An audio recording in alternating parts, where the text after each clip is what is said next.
Evening. Welcome to the Deltahead stream. After a brief hiatus, I am James Howell, and we are here with part 9 of Resident Evil Village. Village of Shadows difficulty. This is the stream where the number of the installment has overtaken the number of the sequel. So 9 is now 9 Vinculum 8 is where we are. From your perspective,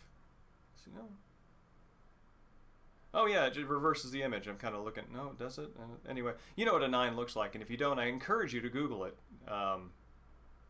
However you need to. However that is, you can't type the number 9 because you don't know what it looks like, so you're just kind of stabbing randomly at the keyboard, hoping for God to give you a number. Like many people who play the lottery. Anyway. So, yeah, last week was a bit of a wash because of the heat dome that came through the Pacific Northwest, and it was hell, let me tell you. Moved into a hotel for about 3 days, packed up the family and all delicate electronics that could stand to burn out, and there was a surprising number of them that, you don't really remember how much crap you've got until you start digging through it. But, survived. Everything material survived, material including possession and human, and also felid. So the cats are good too. Yeah. What happened? It's all a blur. It's all a blur. I basically can't remember a single specific event outside of playing Chaurumera with my family, which is the Japanese only release on PS1 ramen dish making game that you then sell your bowls of ramen to people on the streets of Tokyo, and then like a good bartender, except you're Ji-chan, you are your lovable grandfather figure to whom everybody can tell their troubles, and I don't believe you offer them specific advice. You're just kind of a good listener, which goes a long way. And you hear their side stories. Anyway, it's very charming and very fun, and it is a surprising evening, Dustin. It's good to see you. It is a surprisingly effective rallying point to build ramen dishes with the family. Because, I mean, it's like pizza. Everybody's got an opinion, and honestly, there are more combinations, and it's a more nuanced dish than a lot of pizza is, which is to say nothing of the divinity of pizza, which is amazing. But yeah, I recommend that. The Chaurumera, if you can find it. I got it without any kind of the packaging, so I picked it up for like $17. It was disc only, and I think it goes for a little more on eBay, but if you have it through other means, then that could be a fun thing to do, fun way to pass the time. But last night finally caught up on some of the movies that had been rented. That was Rambling Guitarist, the Rambling Guitarist, starring Akira Kobayashi, who is a nice. He's an actor who I think gets his start kind of late 50s, and he kind of ages along with Bunta Sugawara, the sort of like post-Mifune Nakadai generation of, not post, but sort of like just after, and sort of like Joe Shishido, that sort of Nitani sort of era of actors. And it's fun. It's fun. It's just kind of a nice breezy summer flick, but it has something really interesting in it, and I actually clipped this for myself and put it up on YouTube as an unlisted video, which I will share with you. So there's this scene where a side character is drawing the protagonist into a kind of a quarry dock area, so he can kind of ambush him with a fist fight to announce his grievances. And in the process, anyway, so they're walking between these piles of slag, piles of rock, and they kind of stop, regard each other, and continue. And that's sort of the scene. Hold on, let's make sure that's not... Okay, cool. And that's sort of the scene.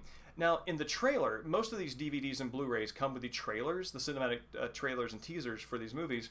And I always watch them because I'm always very interesting to see like what scenes the marketing team considers valuable to show as a way of enticing people to pull in to pack in the theaters. Weirdly enough, it's always the climax. The trailers almost always show the key scenes from the climax. You have to see it to get them in. Ideally, you have to see it to get it in the right order. But in this case, they used an outtake, weirdly enough, and you can see why they did for the trailer. And I'm going to put it right here. And I'm going to leave it to you to go take a look without spoiling it, because the surprise is wonderful, and you have to admire the attention and focus of all parties involved, particularly the actors who maintain eye contact and play the scene straight the whole time. So. Let's see what else. I went to Elliott Bay Bookstore, which is a fantastic bookstore in Seattle, and picked up a couple of these things. This is a couple of these things. These things being books. Donald Richie's 100 Years of Japanese Cinema, or Japanese Film. This is an amazing book. Donald Richie is a fantastic scholar who writes very accessibly on history and with a minimum of theory. He writes from a standpoint of aesthetics and curiosity rather than from theory, which I appreciate very much. Even when I was sort of like an academic, theory was not something that I particularly valued, and continue to prefer aesthetics and working craft to that angle. And Donald Richie is excellent at that. I highly recommend it. One of the core things that he opens with, in terms of drawing a distinction in style between Japanese cinema and a lot of Western cinema, including European and Western, is that in European and American, which is that in European and American cinema there is what's called a representational push, which is basically a push toward narrative, a push toward, I don't want to say coherency, but a push toward the verisimilitude that what you are seeing plausibly represents a reality that exists as objectively as your experiences do. And the Japanese cinema favors what is called presentational. So representational and presentational, which is that what you are seeing is somebody's rendition of a story, not necessarily a fact or a reality, or the reality, which is very interesting, because that is a very good leverage point for understanding the varieties of sort of perspective and style that emerge in Japanese cinema, which is one of the things that is very captivating to me as an audience, as somebody who's been on this journey for about a year. And also sort of opens up the way for something that is as revolutionary as like Rashomon, right? Which is entirely about presentational narrative. That there is no true representational narrative. It's all presentational. It's all perspective. It's all perception, perspective. So anyway, lovely book. Highly recommend. Donald Richie. The other one I got is Poems by Eavan Bolan, who is a fantastic Irish poet. She passed away last year, which made me very, very sad. I love her work so much. She is so good. She is right up there with Seamus Heaney. I mean, obviously another Irish poet, but also A.R. Ammons, the American naturalist poet, with the ability to blend plain language with something stunningly precise and idiosyncratic and maybe even colloquial in a way that works, that feels seamless, and that feels like it creates a sense of an authentic speaker. Evening, Squimmy. It's good to see you. And let's see. Where's a good one?